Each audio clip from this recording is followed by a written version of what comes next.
আসুন বন্ধুরা, আজ ঋতধারা মনোরমা সাধু ইউটিউব চ্যানেলে অমর কথাশিল্পী শরৎচন্দ্র চট্টোপাধ্যায়ের একটি অসাধারণ গল্প পড়ে শোনাচ্ছি। আজকের গল্প অভাগীর স্বর্গ।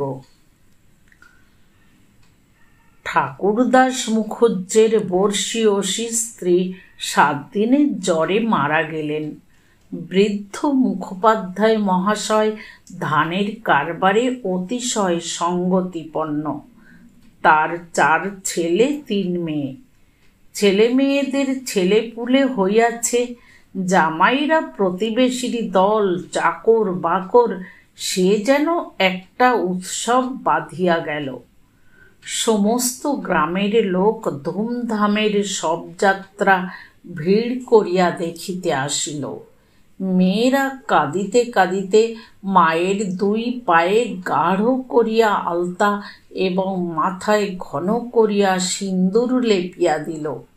বধূরা ললাট চন্দনে চর্চিত করিয়া বহুমূল্য বস্ত্রে শাশুড়ির দেহ আচ্ছাদিত করিয়া দিয়া আঁচল দিয়া তাহার শেষ পদধূলি মুছাইয়া লইল।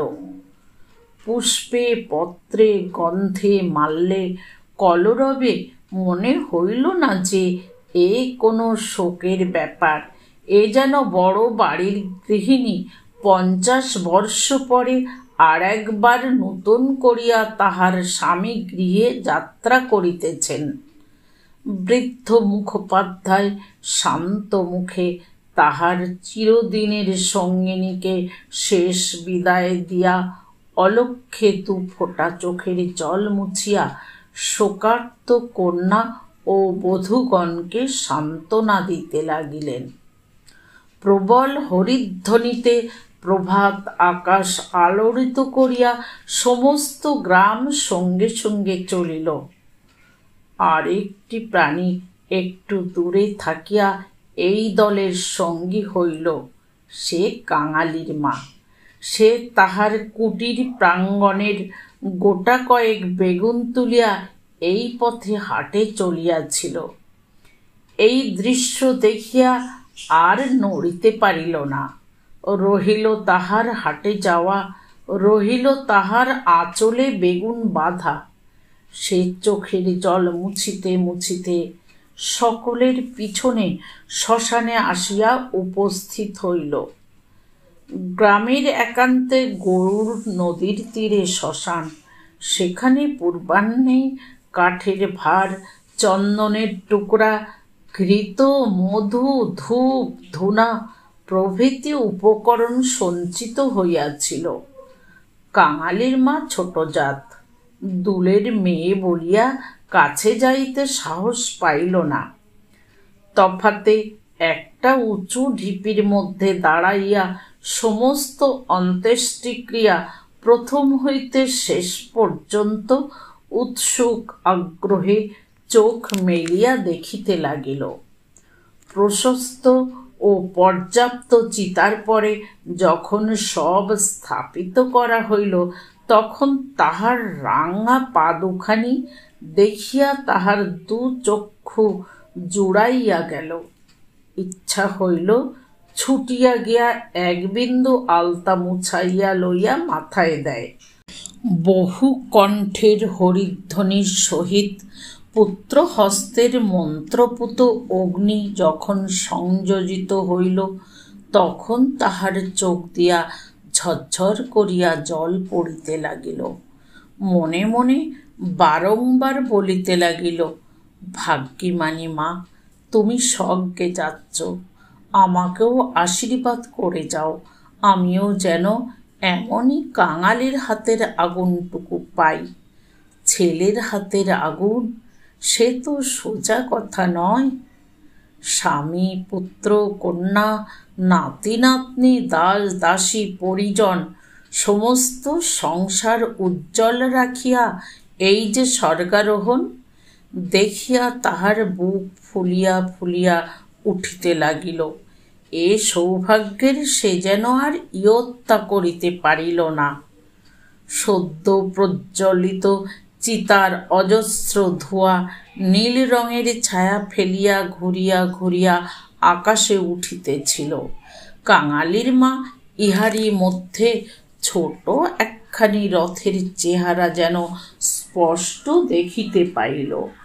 গায়ে তাহার কত না ছবি আঁকা, চূড়ায় তাহার কত না লতা পাতা জড়ানো। ভিতরে কে যেন বসিয়া আছে, মুখ তাহার চেনা যায় না, কিন্তু সিথায় তাহার সিঁদুরের রেখা, পদতল দুটি আলতায় রাঙানো। ঊর্ধ্ব দৃষ্টে চাহিয়া কাঙালির মায়ের দুই চোখে অশ্রুর ধারা বহিতেছিল। এমন সময়ে একটি বছর 14-15 ছেলে তাহার আঁচলে টান দিয়া কহিল, হেথায় তুই দাঁড়িয়ে আছিস মা, ভাত রাঁধবি নে? মা চমকিয়া ফিরিয়া চাহিয়া কহিল, রাঁধব ক্ষণে রে। হঠাৎ উপরে অঙ্গুলি নির্দেশ করিয়া ব্যগ্রস্বরে কহিল, দেখ দেখ বাবা, বামুন মা ওই রথে চড়েই স্বর্গে যাচ্ছে। ছেলে বিস্ময়ে মুখ তুলিয়া কহিল, কই? ক্ষণকাল নিরীক্ষণ করিয়া শেষে বলিল, তুই খেপেছিস, ও তো ধোঁয়া। রাগ করিয়া কহিল, বেলা দুপুর বাজে, আমার খিদে পায় না বুঝি? এবং সঙ্গে সঙ্গে মায়ের চোখে জল লক্ষ্য করিয়া বলিল, বামুনদের গিন্নি মরছে, তুই কেন কেঁদে মরিস মা? কাঙালির মার এতক্ষণে হুঁশ হইল। পরের জন্য শ্মশানে দাঁড়াইয়া এইভাবে অশ্রুপাত করায় সে মনে মনে লজ্জা পাইল। এমনকি ছেলের অকল্যাণের আশঙ্কায় মুহূর্তে চোখ মুছিয়া ফেলিয়া একটুখানি হাসিবার চেষ্টা করিয়া বলিল, কাঁদব কিসের জন্যে রে? চোখে ধো লেগেছে বই তো নয়। হ্যাঁ, ধো লেগেছে বই তো না, তুই কাঁদতেছিলি। মার প্রতিবাদ করিল না। ছেলের হাত ধরিয়া ঘাটে নামিয়া নিজেও স্নান করিল, কাঙালিকেও স্নান করাইয়া ঘরে ফিরিল। শ্মশান সৎকারের শেষটুকু দেখার তার ভাগ্যে ঘটিল না। সন্তানের নামকরণকালে পিতামাতার মূঢ়তায় বিধাতা পুরুষ অন্তরিক্ষে থাকিয়া অধিকাংশ সময়ে শুধু হাস্য করিয়াই ক্ষান্ত হন না, তীব্র প্রতিবাদ করেন। তাই তাহাদের সমস্ত জীবনটা তাহাদের নিজের নামগুলোকেই যেন আমরণ ভ্যাংচাইয়া চলিতে থাকে। কাঙালির মার জীবনের ইতিহাস ছোট, কিন্তু সেই ছোট্ট কাঙাল জীবনটুকু বিধাতার এই পরিহাসের দায় হইতে অব্যাহতি লাভ করিয়াছিল। তাহাকে জন্ম দিয়া মা মরিয়াছিল, বাপ রাগ করিয়া নাম দিল অভাগী। মা নাই, বাপ নদীতে মাছ ধরিয়া বেড়ায়, তাহার না আছে দিন না আছে রাত। তবু যে কি করিয়া ক্ষুদ্র অভাগী একদিন কাঙালির মা হইতে বাঁচিয়া রহিল, সে এক বিস্ময়ের বস্তু। যাহার সহিত বিবাহ হইল তাহার নাম রসিক বাঘ। বাঘের অন্য বাঘিনী ছিল, ইহাকে লইয়া সে গ্রামান্তরে উঠিয়া গেল। অভাগী তাহার অভাগ্য ও শিশুপুত্র কাঙালিকে লইয়া গ্রামেই পড়িয়া রহিল। তাহার সেই কাঙালি বড় হইয়া আজ 15 পা দিয়াছে, সবেমাত্র বেতের কাজ শিখিতে আরম্ভ করিয়াছে। অভাগীর আশা হইয়াছে আরও বছরখানেক তাহার অভাগ্যের সহিত যুঝিতে পারিলে দুঃখ ঘুচিবে। এই দুঃখ যে কি, যিনি দিয়াছেন তিনি ছাড়া আর কেহই জানে না। কাঙালি পুকুর হইতে আঁচাইয়া আসিয়া দেখিল তাহার পাতের ভুক্তাবশেষ মা একটা মাটির পাত্রে ঢাকিয়া রাখিতেছে। আশ্চর্য হইয়া জিজ্ঞাসা করিল, তুই খেলি নে মা? বেলা গড়িয়ে গেছে বাবা, এখন আর খিদে নেই। ছেলে বিশ্বাস করিল না, বলিল, না, খিদে নেই বই কি, কই দেখি তোর হাড়ি। এই ছলনায় বহুদিন কাঙালির মা কাঙালিকে ফাঁকি দিয়া আসিয়াছে। সে হাড়ি দেখিয়া তবে ছাড়িল। তাহাতে আর একজনের মতো ভাত ছিল। তখন সে প্রসন্ন মুখে মায়ের কোলে গিয়া বসিল। এই বয়সের ছেলে সচরাচর এরূপ করে না, কিন্তু শিশুকাল হইতে বহুকাল পর্যন্ত সে রুগ্ন ছিল বলিয়া মায়ের কোল ছাড়িয়া বাহিরের সঙ্গী সাথীদের সহিত মিশিবার সুযোগ পায় নাই। এইখানে বসিয়াই তাহাকে খেলাধুলার স্বাদ মিটাইতে হইয়াছে। এক হাতে গলা জড়াইয়া মুখের উপর মুখ রাখিয়া কাঙালি চকিত হইয়া কহিল, মা, তোর গা গরম কেন? তুই অমন রোদে দাঁড়িয়ে মরা পোড়ানো দেখতে গেলি কেন? আবার নিয়ে এলি? মরা পোড়ানো কি তুই? মা শশব্যস্তে ছেলের মুখে হাত চাপা দিয়া কহিল, ছি বাবা, মরা পোড়ানো বলতে নেই, পাপ হয়। সতী লক্ষ্মী মা ঠাকুরুন রথে করে স্বর্গে গেলেন। ছেলে সন্দেহ করিয়া কহিল, তোর এক কথা মা, রথে চড়ে কেউ নাকি আবার স্বর্গে যায়। মা বলিল, আমি যে চোখে দেখনু কাঙালি, বামুন মা রথের উপরে বসে, তেনার রাঙা পা দুখানি যে সবাই চোখ মেলে দেখলে রে। সবাই দেখলে? সবাই দেখলে। কাঙালি মায়ের বুকে ঠেস দিয়া বসিয়া ভাবিতে লাগিল। মাকে বিশ্বাস করাই তাহার অভ্যাস। বিশ্বাস করিতেই সে শিশুকাল হইতে শিক্ষা করিয়াছে। সেই মা যখন বলিতেছে সবাই চোখ মেলিয়া এত বড় ব্যাপার দেখিয়াছে, তখন অবিশ্বাস করিবার আর কিছু নাই।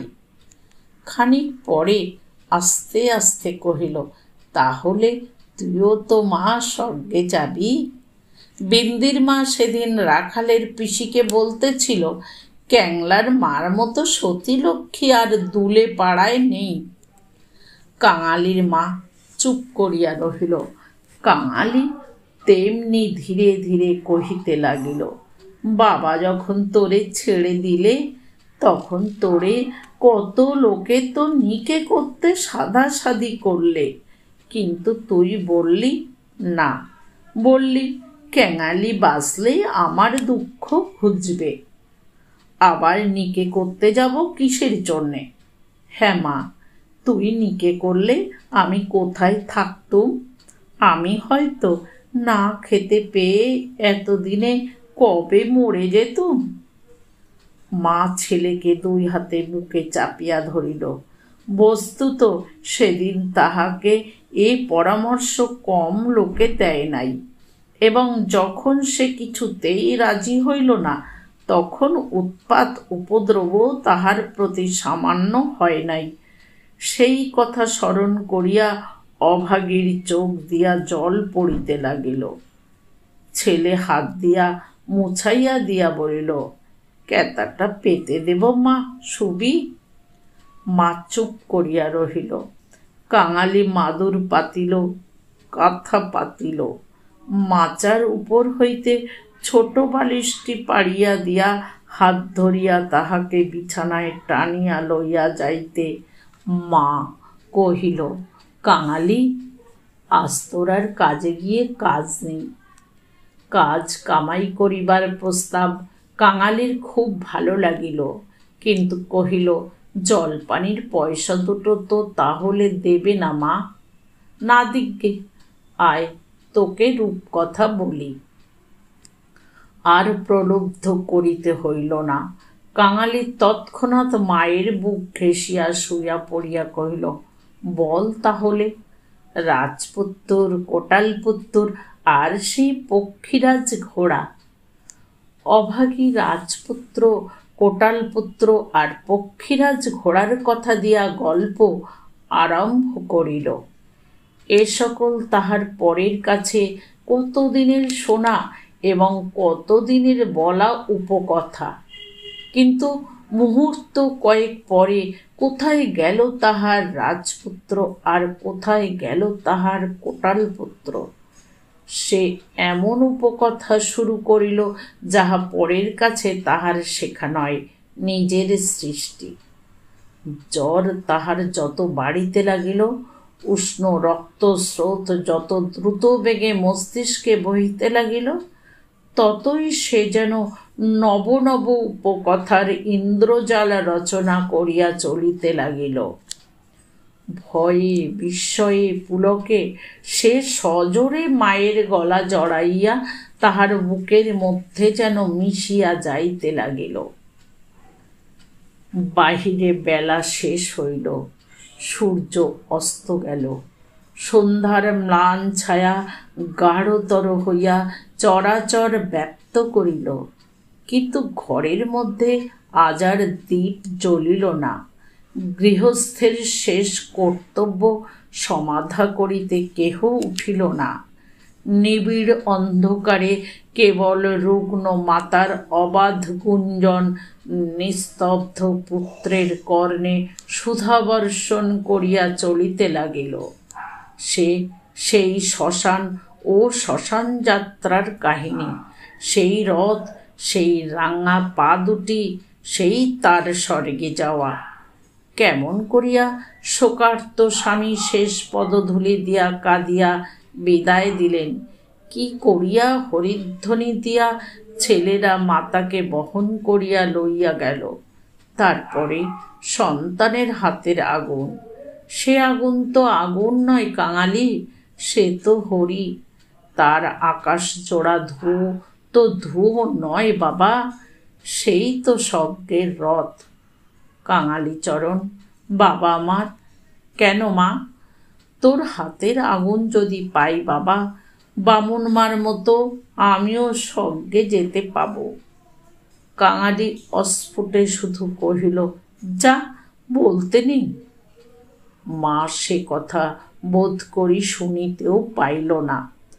তপ্ত নিঃশ্বাস ফেলিয়া বলিতে লাগিল, ছোট জাত বলে তখন কিন্তু কেউ ঘেন্না করতে পারবে না, দুঃখী বলে কেউ ঠেকিয়ে রাখতে পারবে না।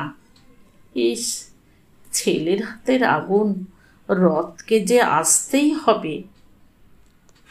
ছেলে মুখের উপর মুখ রাখিয়া ভগ্ন কণ্ঠে কহিল, বলিস নে মা, বলিস নে, আমার বড্ড ভয় করে।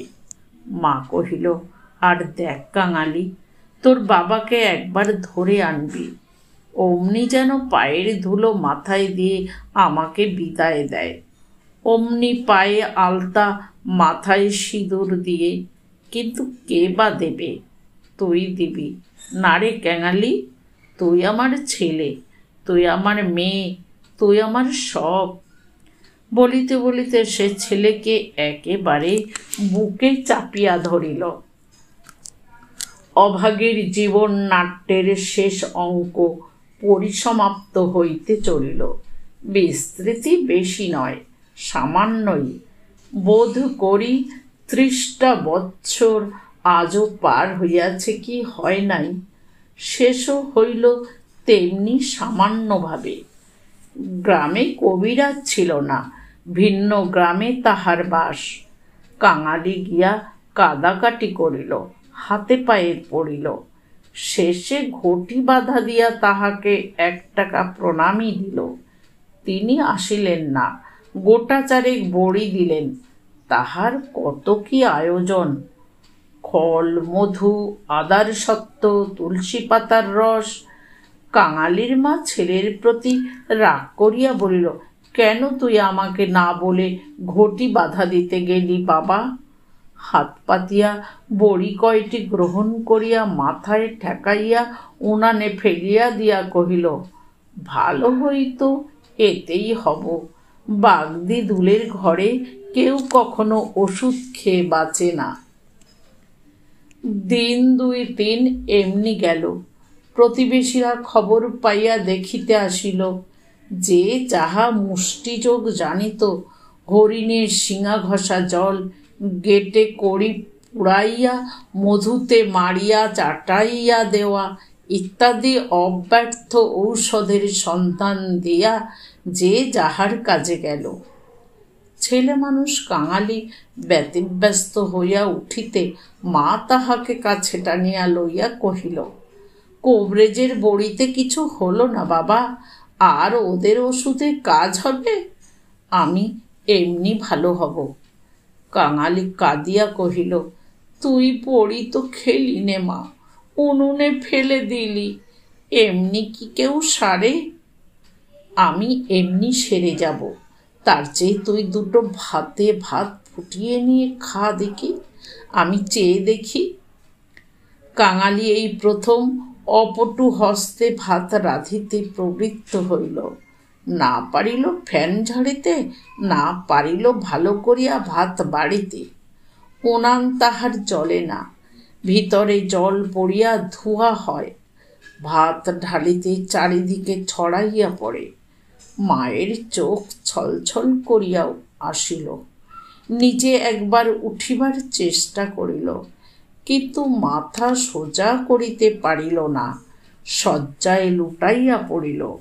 খাওয়া হইয়া গেলে ছেলেকে কাছে লইয়া কি করিয়া কি করিতে হয় বিধি মতে উপদেশ দিতে গিয়া তাহার ক্ষীণ কণ্ঠ থামিয়া গেল।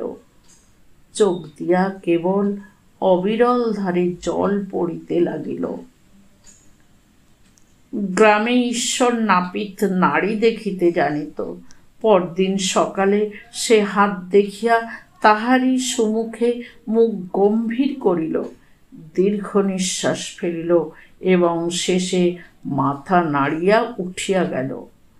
কাঙালির মা ইহার অর্থ বুঝিল, কিন্তু তাহার ভয়ই হইল না। সকলে চলিয়া গেলে সে ছেলেকে কহিল, এইবার একবার তাকে ডেকে আনতে পারিস বাবা। কাকে মা? ওই যে রে, ও গায়ে যে উঠে গেছে। কাঙালি বুঝিয়া কহিল, বাবাকে? অভাগী চুপ করিয়া রহিল। কাঙালি বলিল, সে আসবে কেন মা? অভাগীর নিজেরই যথেষ্ট সন্দেহ ছিল, তথাপি আস্তে আস্তে কহিল, গিয়ে বলবি মা শুধু একটু তোমার পায়ের ধুলো চায়। সে তখনই যাইতে উদ্যত হইলে সে তাহার হাতটা ধরিয়া ফেলিয়া বলিল, একটু কাদা কাটা করিস বাবা, বলিস মা যাচ্ছে। একটু থামিয়া কহিল, ফেরবার পথে অমনি নাপতে বৌদির কাছ থেকে একটু আলতা চেয়ে আনিস ক্যাঙালি, আমার নাম করলেই সে দেবে, আমাকে বড় ভালোবাসে। ভালো তাহাকে অনেকেই বাসিত। জ্বর হওয়া অবধি মায়ের মুখে সে এই কয়টা জিনিসের কথা এতবার এত রকম করিয়া শুনিয়াছে যে সে সেইখান হইতে কাঁদিতে কাঁদিতে যাত্রা করিল।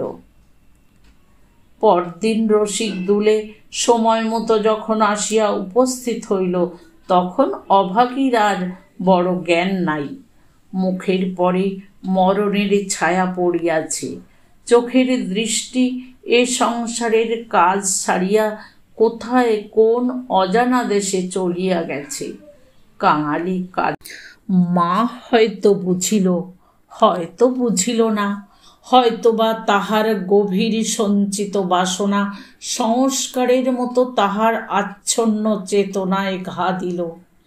এই মৃত্যু পথ যাত্রী তাহার অবশ বাহুখানি শয্যার বাহিরে বাড়াইয়া হাত পাতিল। রসিক হতবুদ্ধির মতো দাঁড়াইয়া রহিল।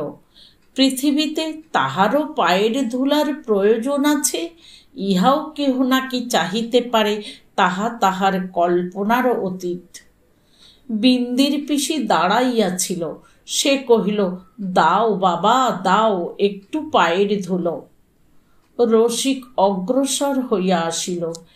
জীবনে যে স্ত্রীকে সে ভালোবাসা দেয় নাই, অসন বসন দেয় নাই, কোনো খোঁজ খবর করে নাই, মরণকালে তাহাকে সে শুধু একটু পায়ের ধুলা দিতে গিয়া কাঁদিয়া ফেলিল।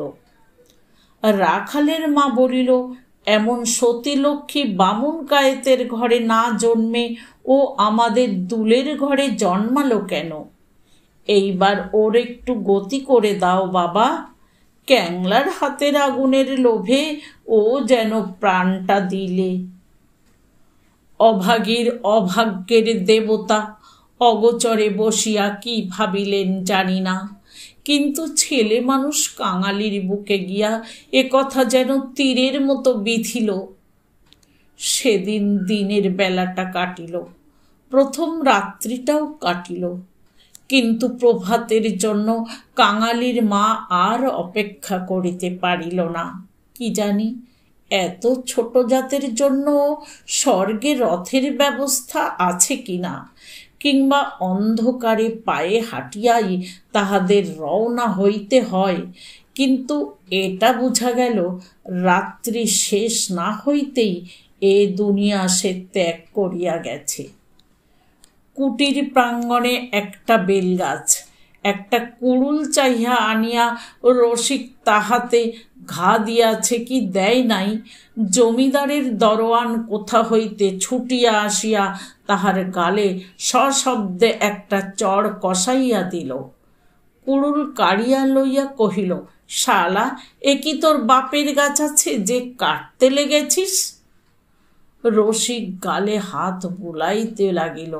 কাঙালি কাদো কাদো হইয়া বলিল, বাহ, এ যে আমার মায়ের হাতে পোতা গাছ। দরোয়ানজি, বাবাকে খামোকা তুমি মারলে কেন? হিন্দুস্থানি দরোয়ান তাহাকেও একটা অশ্রাব্য গালি দিয়া মারিতে গেল, কিন্তু সে নাকি তাহার জননীর মৃতদেহ স্পর্শ করিয়া বসিয়াছিল, তাই অশৌচের ভয়ে তাহার গায়ে হাত দিল না। হাঁকাহাঁকিতে একটা ভিড় জমিয়া উঠিল। কেহই অস্বীকার করিল না যে বিনা অনুমতিতে রসিকের গাছ কাটিতে যাওয়াটা ভালো হয় নাই। তাহারাই আবার দরোয়ানজির হাতে পায়ে পড়িতে লাগিল। তিনি অনুগ্রহ করিয়া যেন একটা হুকুম দেন, কারণ অসুখের সময় যে কেহ দেখিতে আসিয়াছে কাঙালির মা তাহারই হাতে ধরিয়া তাহার শেষ অভিলাষ ব্যক্ত করিয়া গেছে। দরোয়ান ভুলিবার পাত্র নহে। সে হাত মুখ নাড়িয়া জানাইল, এ সকল চালাকি তাহার কাছে খাটিবে না। জমিদার স্থানীয় লোক নহেন, গ্রামে তাহার একটা কাছারি আছে, গোমস্তা অধর রায় তাহার কর্তা। লোকগুলা যখন হিন্দুস্থানিটার কাছে ব্যর্থ অনুনয় বিনয় করিতে লাগিল, কাঙালি ঊর্ধ্বশ্বাসে দৌড়িয়া একেবারে কাছারি বাড়িতে আসিয়া উপস্থিত হইল। সে লোকের মুখে মুখে শুনিয়াছিল পিয়াদারা ঘুষ লয়। তাহার নিশ্চয় বিশ্বাস হইল অত বড় অসঙ্গত অত্যাচারের কথা যদি কর্তার গোচর করিতে পারে তো ইহার প্রতিবিধান না হইয়াই পারে না। হায় রে অনভিজ্ঞ বালক! বাংলাদেশের জমিদার ও তাহার কর্মচারীকে সে চিনিত না। সদ্য মাতৃহীন বালক শোকে ও উত্তেজনায় উদ্ভ্রান্ত হইয়া একেবারে উপরে উঠিয়া আসিয়াছিল। অধর রায় সেইমাত্র সন্ধানিক ও যৎসামান্য জল যোগান্তে বাহিরে আসিয়াছিলেন। বিস্মিত ক্রুদ্ধ হইয়া কহিলেন, কে রে? আমি কাঙালি। দরোয়ানজি আমার বাবাকে মেরেছে। বেশ করেছে, হারামজাদা, খাজনা দেয়নি বুঝি? কাঙালি কহিল, না বাবু মশাই, বাবা গাছ কাটিতেছিল, আমার মা মরেছে। বলিতে বলিতে সে কান্নার চাপিতে পারিল না।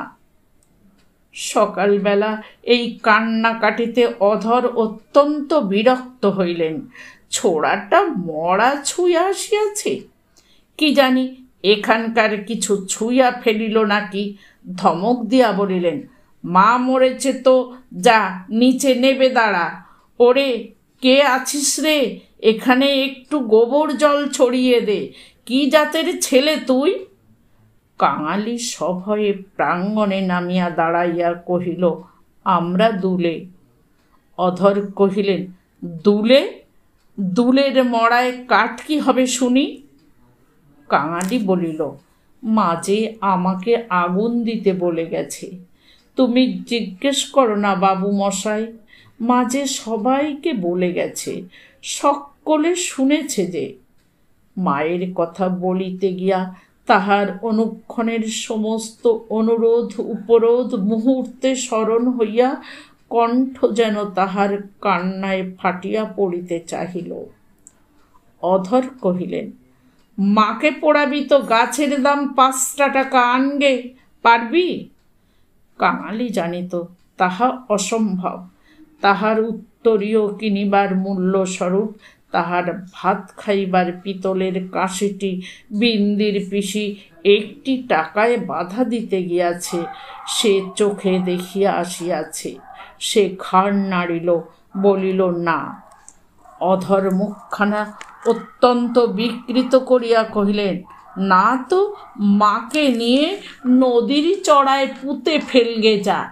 কার বাবার গাছে তোর বাপ কুড়ুল ঠেকাতে যায়, পাজি হতভাগা নচ্ছাড়।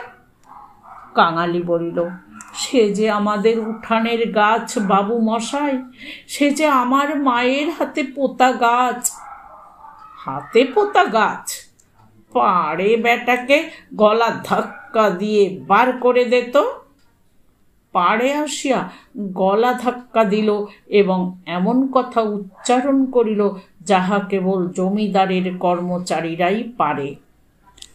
কাঙালি ধুলা ঝাড়িয়া উঠিয়া দাঁড়াইল, তারপরে ধীরে ধীরে বাহির হইয়া গেল। কেন সে যে মার খাইল, কি তাহার অপরাধ, ছেলেটা ভাবিয়াই পাইল না। গোমস্তার নির্বিকার চিত্তে দাগ পর্যন্ত পড়িল না। পড়িলে এ চাকরি তাহার জুটিত না। কহিলেন, পরেশ, দেখো তো হে, এ বেটার খাজনা বাকি পড়েছে কিনা। থাকে তো জাল টাল কিছু একটা কেড়ে এনে যেন রেখে দেয়, হারামজাদা পালাতে পারে। মুখুজ্জে বাড়িতে শ্রাদ্ধের দিন, মাঝে কেবল একটা দিন মাত্র বাকি। সমারোহের আয়োজন গৃহিণীর উপযুক্ত করিয়াই হইতেছে। বৃদ্ধ ঠাকুরদাস নিজে তত্ত্বাবধান করিয়া ফিরিতেছিলেন। কাঙালি আসিয়া তাহার সম্মুখে দাঁড়াইল, কহিল, ঠাকুর মশাই, আমার মা মরে গেছে। তুই কে? কি চাস তুই? আমি কাঙালি। মা বলে গেছে তেনাকে আগুন দিতে। তা দিগে না। কাছারির ব্যাপারটা ইতিমধ্যেই মুখে মুখে প্রচারিত হইয়া পড়িয়াছিল। একজন কহিল, ও বোধ হয় একটা গাছ চায়। এই বলিয়া সে ঘটনাটা প্রকাশ করিয়া কহিল। মুখুজ্জে বিস্মিত বিরক্ত হইয়া কহিলেন, শোনো আবদার, আমারই কত কাঠের দরকার, কাল বাদে পরশু কাজ। যা যা, এখানে কিছু হবে না, এখানে কিছু হবে না। এই বলিয়া অন্যত্র প্রস্থান করিলেন। ভট্টাচার্য মহাশয় অদূরে বসিয়া ফর্দ করিতেছিলেন। তিনি বলিলেন, তোদের যেতে কে কবে আবার পোড়ায় রে? যা, মুখে একটু নুড়ো জেলে দিয়ে নদীর চড়ায় মাটি দেগে। মুখোপাধ্যায় মহাশয়ের বড় ছেলে ব্যস্ত সমস্তভাবে এই পথে কোথায় যাইতেছিলেন। তিনি কান খাড়া করিয়া একটু শুনিয়া কহিলেন, দেখছেন ভট্টাচার্য মশাই, সব বেটারাই এখন বামুন কায়েত হতে চায়। বলিয়া কাজের ঝোঁকে আর কোথায় চলিয়া গেলেন। কাঙালি আর প্রার্থনা করিল না। এই ঘণ্টা দুয়েকের অভিজ্ঞতায় সংসারে সে যেন একেবারে বুড়া হইয়া গিয়াছিল।